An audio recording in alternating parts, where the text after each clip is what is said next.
ويوم القيامة ترى الذين كذبوا على الله وجوههم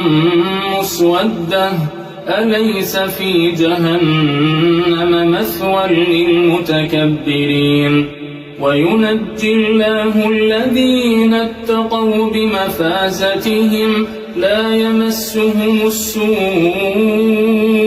ولا هم يحزنون الله خالق كل شيء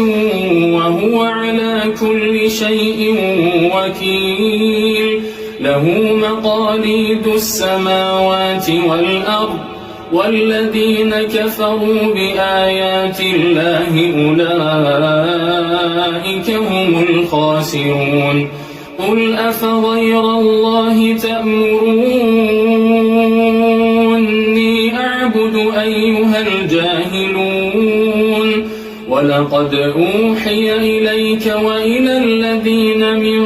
قبلك لئن أشركت ليحبطن عملك ولتكونن من الخاسرين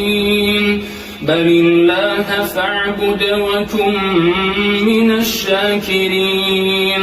وما قدروا الله حق قدره والأرض جميعا قبضته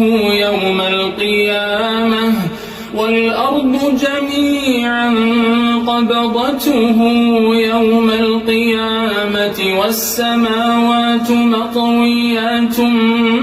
بيمينه سبحانه وتعالى عما يشركون.